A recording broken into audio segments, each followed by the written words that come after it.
Welcome to High Gluttony. I'm Gretchen. And I'm Becca, and we're two ladies on an adventure. Listen along every 10 days or so as we cook a dish we like, Quest about cannabis education, or chat with someone we respect. You can find more information about this episode at highgluttony.com. Thanks for joining us, Gluttoneers. Off we go.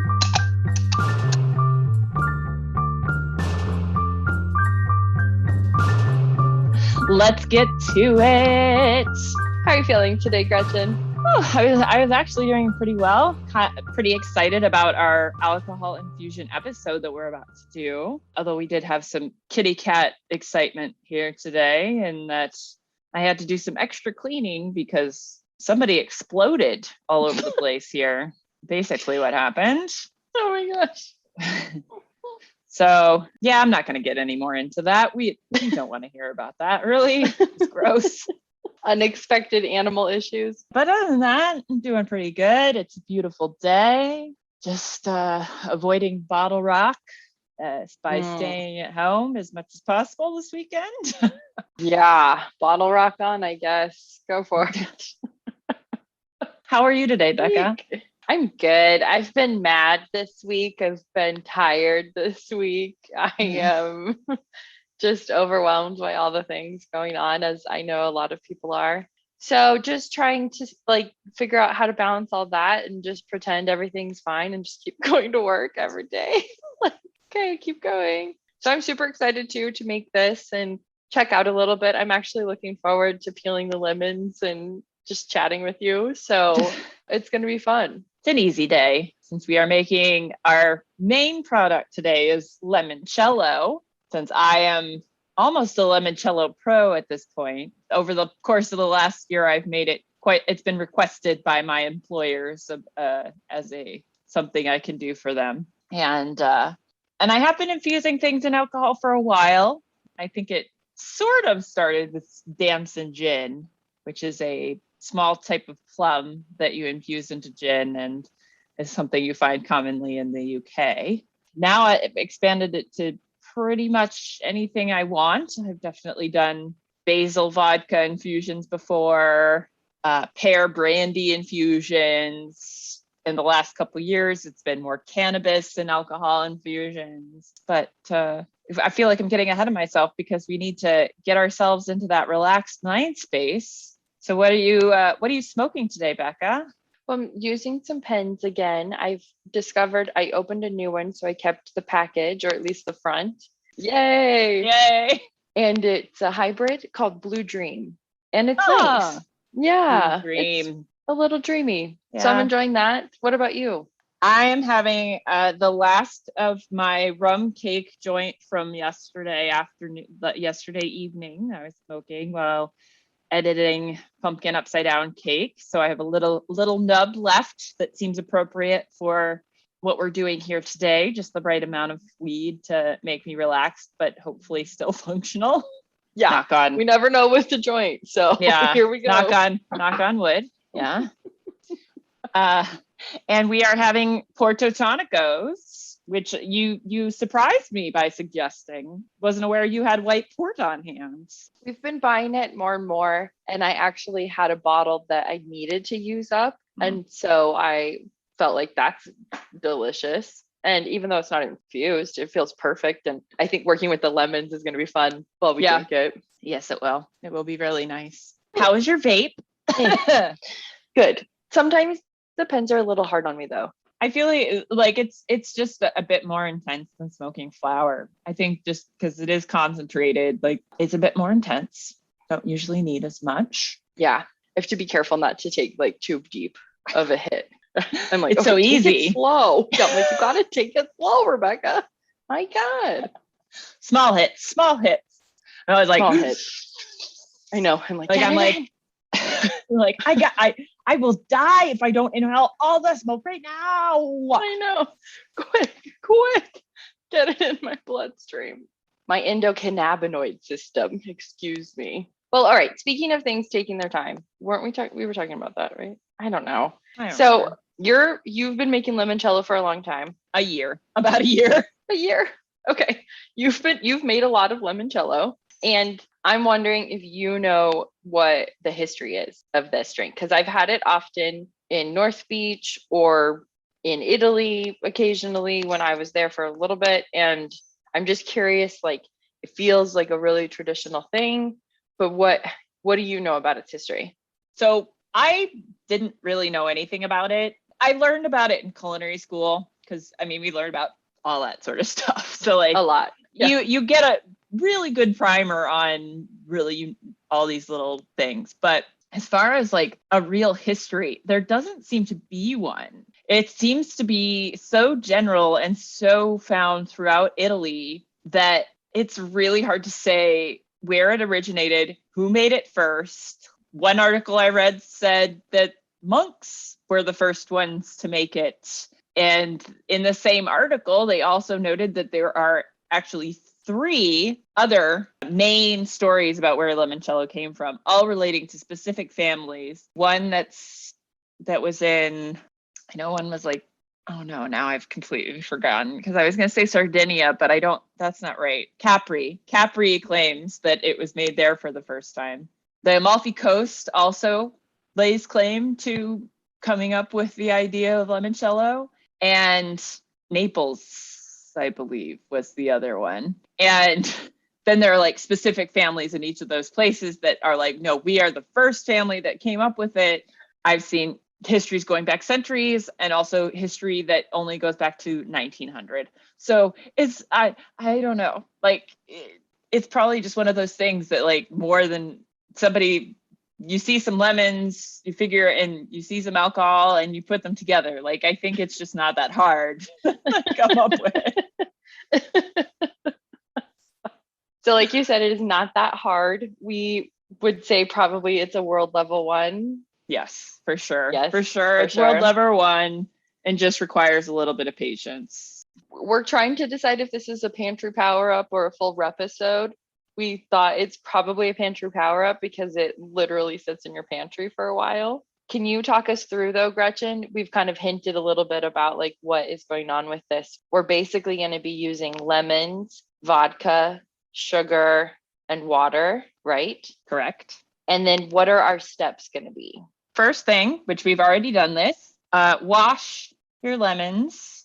They do recommend getting organic because what we're going to be using is just the very outer layer of the pith, because that is basically the layer of the lemon that'll soak up anything. Or going with an organic lemon is better than something that is non-organic because you're more likely to encounter any contamination in the only part of the lemon you want for this. So right, you want it to be as clean as possible before you start. Exactly. So clean. So we washed them and dried them. The drying them is less important because there is actually water in our alcohol that we're going to be infusing into.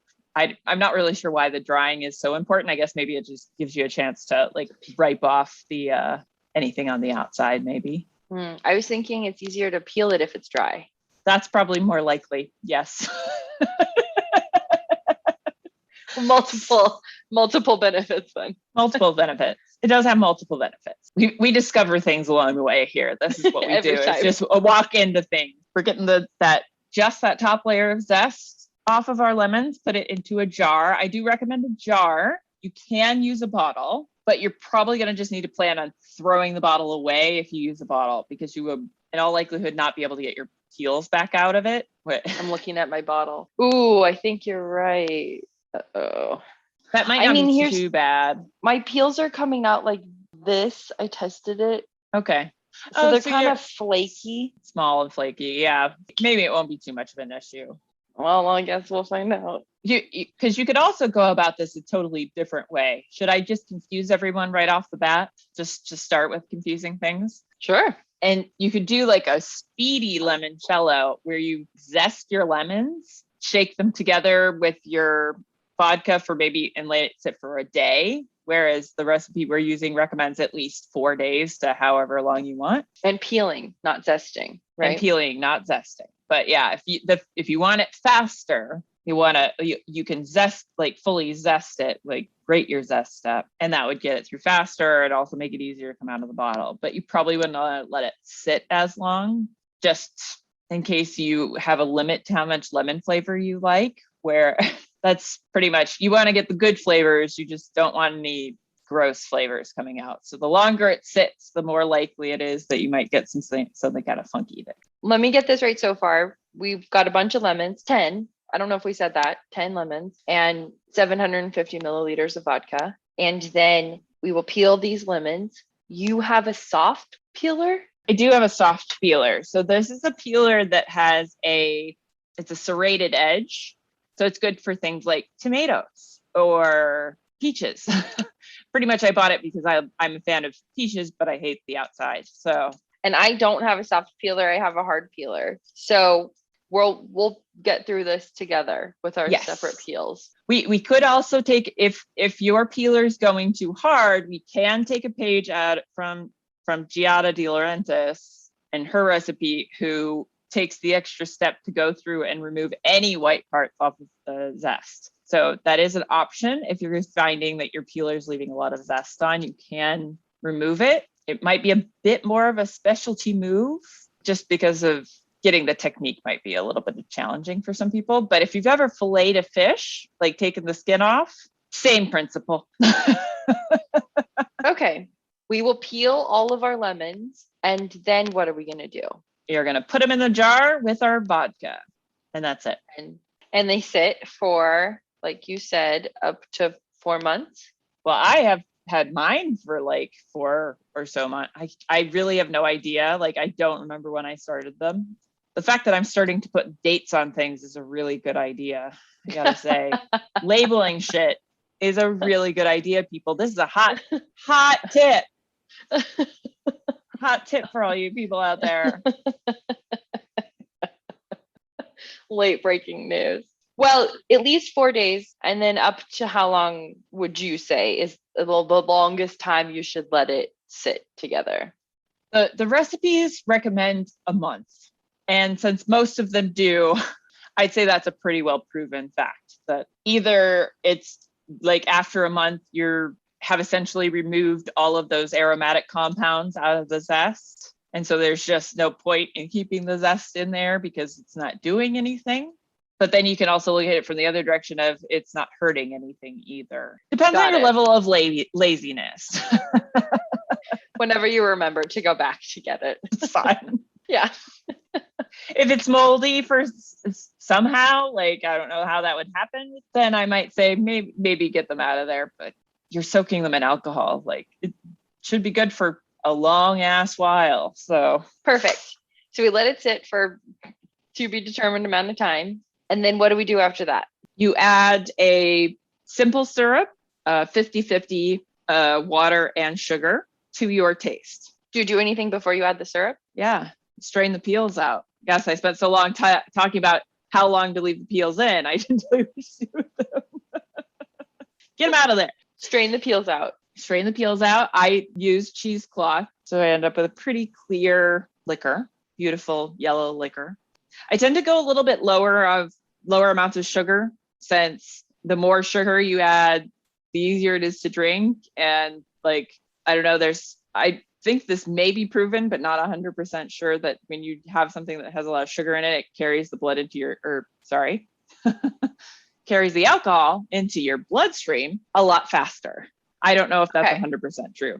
So you always go a little less on the sugar though. Yeah. Either way. Yeah. You get bonus points if you can find grappa, which you can find grappa here in the US. That would have been the neutral spirit of choice to make limoncello in Italy, because grappa comes from grapes and they grow a lot of grapes. Vodka is a lot easier to get. It's neutral. Then you're done. You can give it away, drink it, do what you see fit. Awesome. We won't finish that second part together because I'll put mine in the cabinet and let it sit for a while. Gretchen will also put this batch we're making together in the cabinet. But like she said, she's already completed one up to the simple sugar stage. So she'll just finish that out for us. So you don't have to wait around for us to figure out how this one tastes, because we know sometimes we don't catch up to the recording. So we're going to just have a real live sample of Gretchen finishing it out like a cooking show. Yes. And like any good cooking show, we have our resident cat who is very proud that she has her soccer ball. All right, good kitty. You need your treat? Okay. So this is Kenzie, Yes. one of Gretchen's 3 cats. The loudest of the 3 cats. Yes, I know. We heard you. Jesus. Everyone heard you. Okay, we're peeling. Let's We're gonna peel. peel.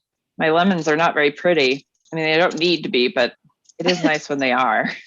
Mine are a really pretty color. It is a little hard to get just this top layer off with the peeler I have, but it works. I went to look for a soft peeler to send you. I'll have to see if this brand is still making one, because I guess I bought this a while ago, because I bought this when I used to work when I was working at the wine store before I moved to California. They had this little like cookware store upstairs.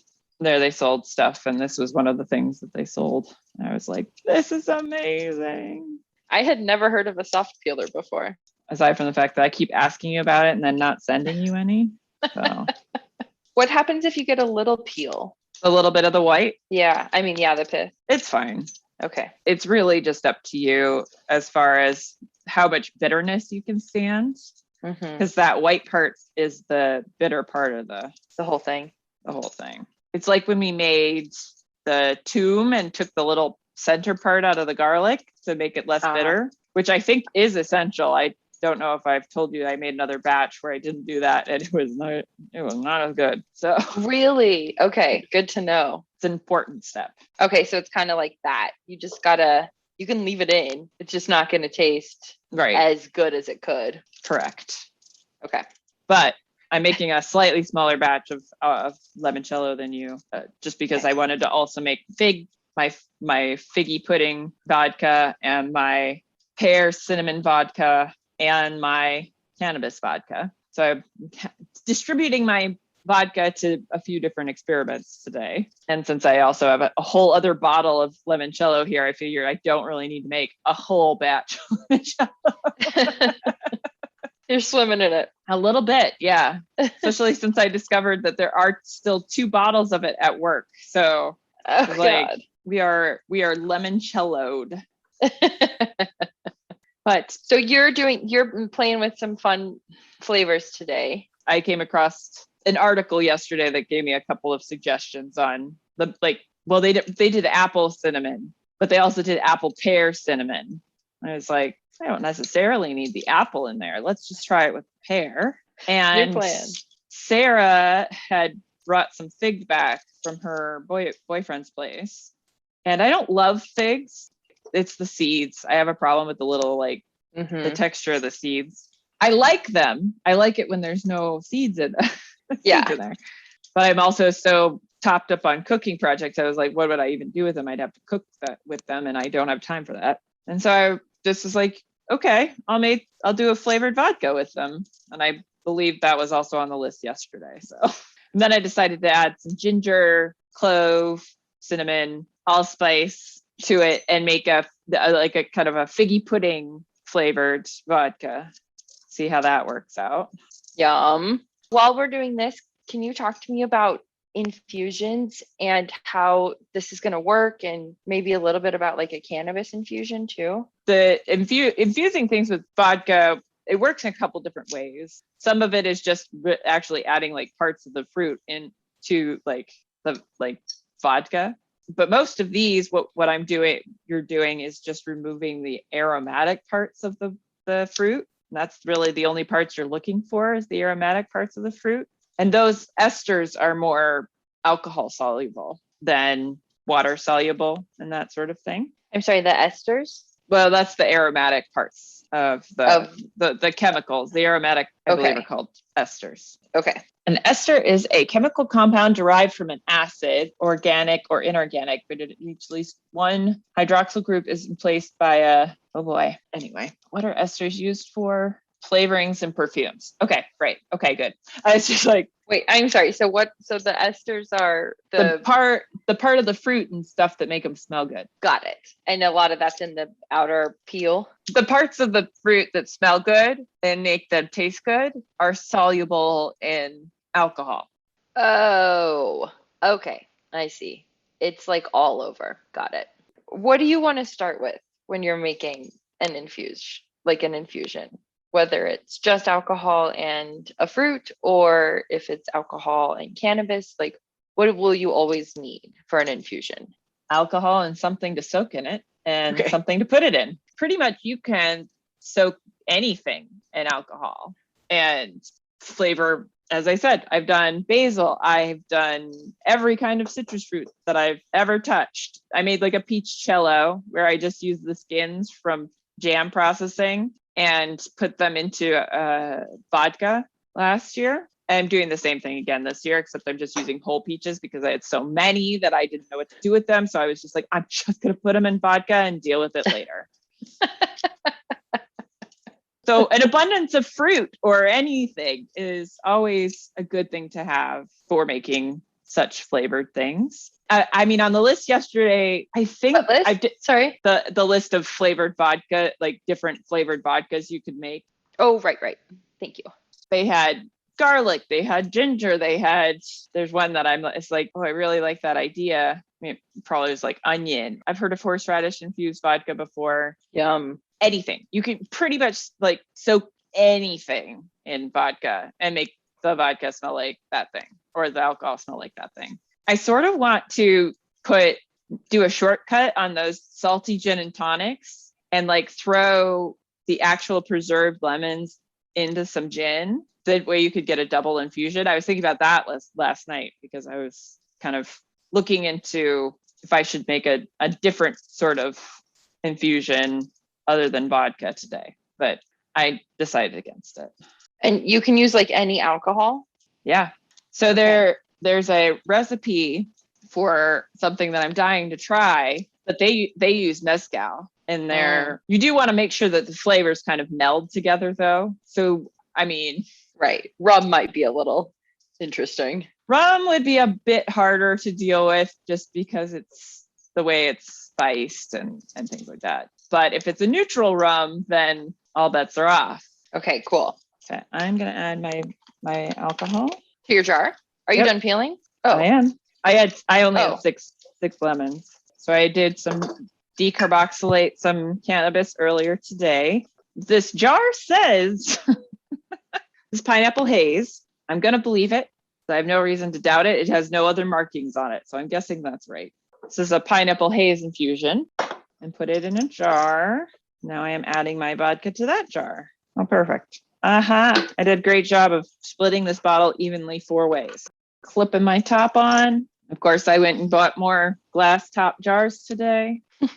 Of course, never enough glass jars. So what do I need to know about a cannabis infusion? We've talked about cannabis infusions before, like fairly in depth with tinctures, I believe. But since the THC molecules are hydrophobic, that's the word I came across this week. I was like, ooh, that's a good word. They don't like the water. They'll only dilute in either fat or alcohol. I was reading last night, fat technically is the superior vehicle just because it most easily is uptaken into lipid structures and our body processes those a lot more efficiently than they do alcohol. So if you're looking to make sure you're getting the most bioavailability for your buck, eating it with a fat is the way to go. That being said, alcohol works too. And you have to follow pretty much, it's the same thing, just a little bit slower infusion. I have used the magical butter machine to do alcohol infusions. I gotta say though, because of the way it mixes it together and whips it in, you get kind of a brown, gross looking liquor. So not sure I really like that one. I found a long, slow steep is a much better way to go because it does turn brown still, but it's clear. So it's not as doesn't look like you're drinking mud, That helps.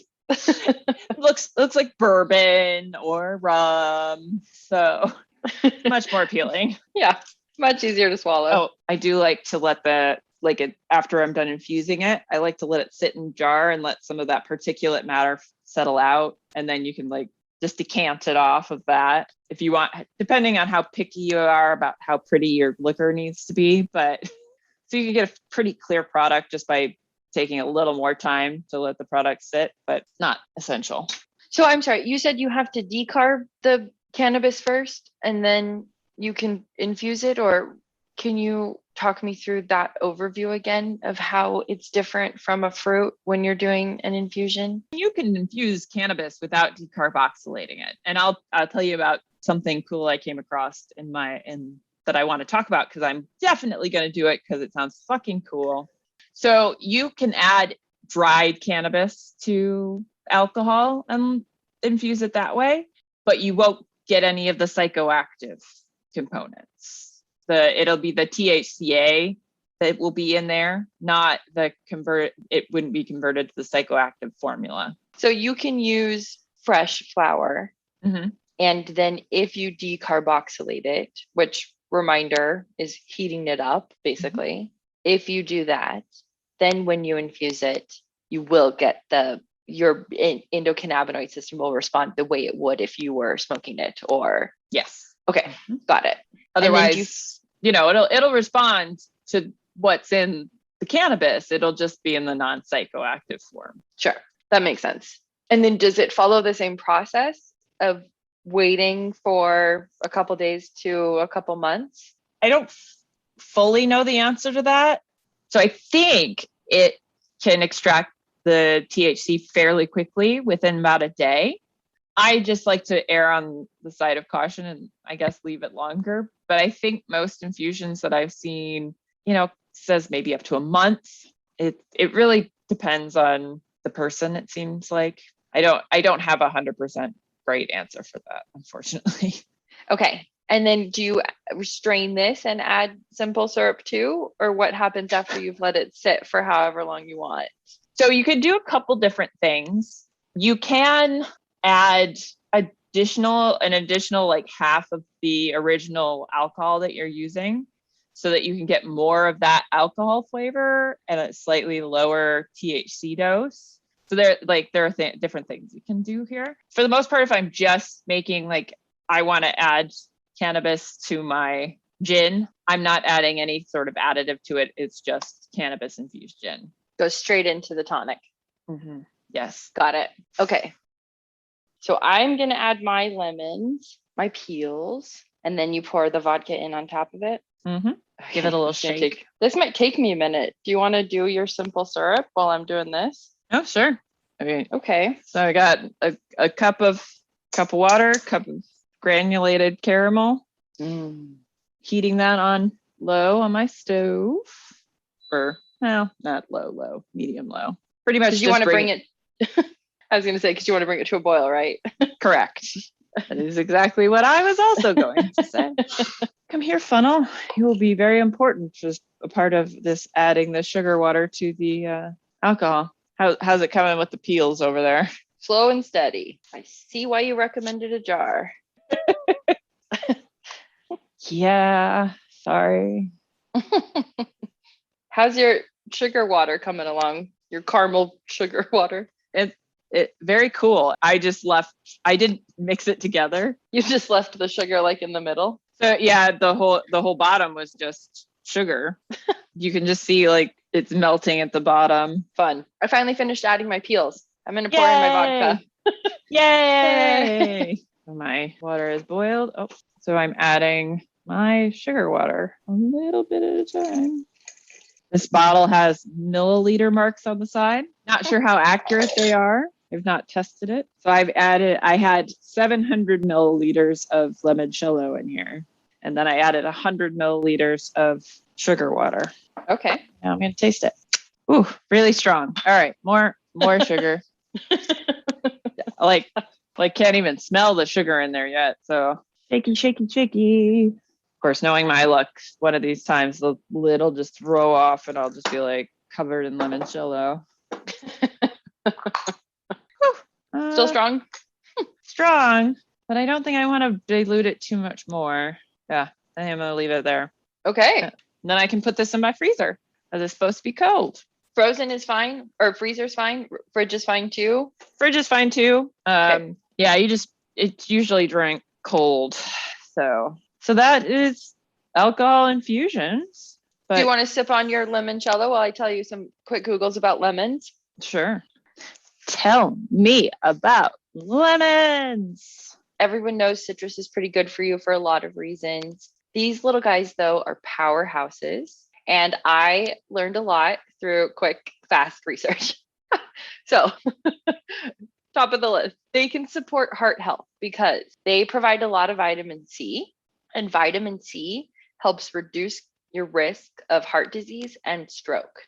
And one lemon can provide about 51% of what you need for your daily intake of vitamin C. No shit. I don't know how I didn't know that. It's super cool. So you just need to have like a glass of a lemon water like every day. And I think the pulp is really important. So I think you can't only juice it. I think you have to include some pulp in there. But if you're just throwing that in your water, you're getting a lot more than you would if you just juiced it. But it's pretty amazing because they're pretty small. They're just like packed full of vitamin C. So this will be healthy limoncello. Just this the feels. is healthy. This is our new argument for all things that you eat. It's not truly bad for you. Yeah. It is good for you in some ways. Some of the other ways that lemons are cool is that they can help with kidney stone prevention and they can help with digestive health because of the pectin in the pulp. Oh, so this is why the pulp is important. And that made me curious about pectin in general. Does it help with digestion? I would assume. Yeah. We're kind of like Metamucil or Sure. That's funny. And then lemon contains some iron itself, but it's really helpful in preventing anemia because it helps with your absorption of iron from other plants. Oh, I know. That's extremely helpful. Yeah. Exciting. Thank you. And iron I know you're not done. I know, but I know lemons are so cool. They can help reduce cancer risk. And some researchers think that some plant compounds in lemons, including limonene, terpenes,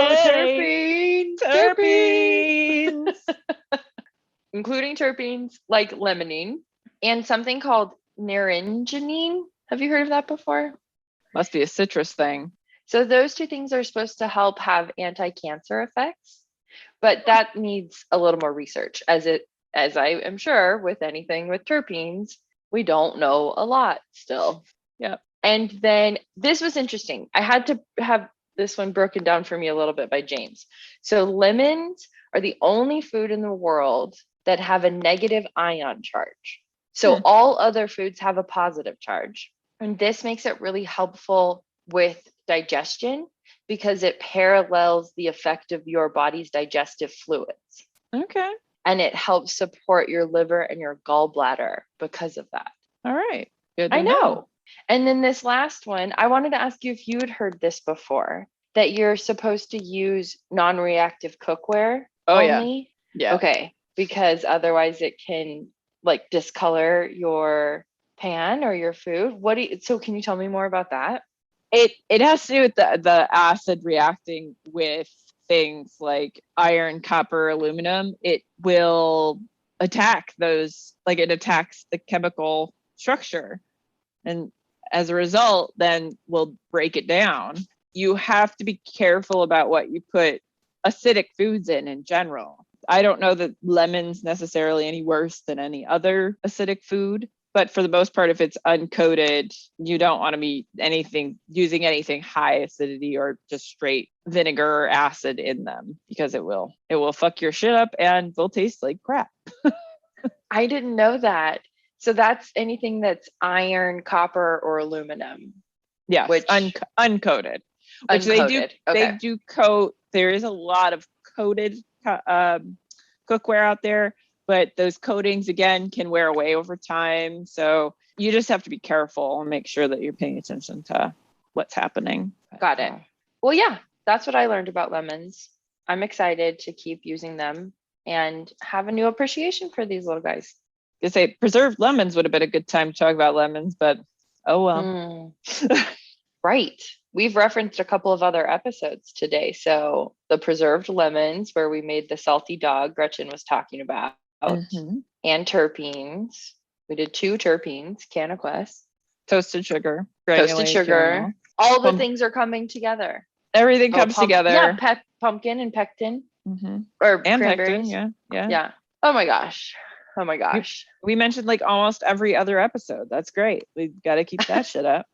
Oh, that was totally by chance too. That was amazing. It all comes together in the end. So I'll keep everyone posted at a later date whenever mine finishes up, or whenever both of ours finish up. We'll let everyone know. And until then, you can find the recipe. Oh, where did our recipe come from today officially? Oh, this was the kitchen, I think. Okay. That's the one kitchen. I've been using. Yeah. A lot. They got me with the swing top bottle picture. You were like a person after my own heart. Sold. So you can find that recipe and our thoughts at hightgluttony.com and check us out on Instagram.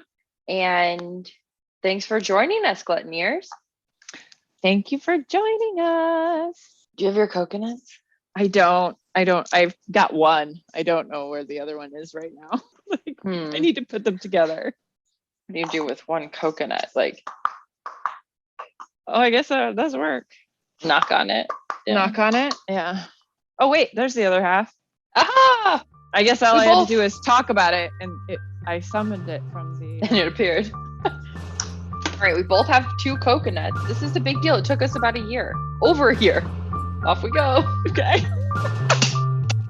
It totally cancels it out. I know, it mutes one of us.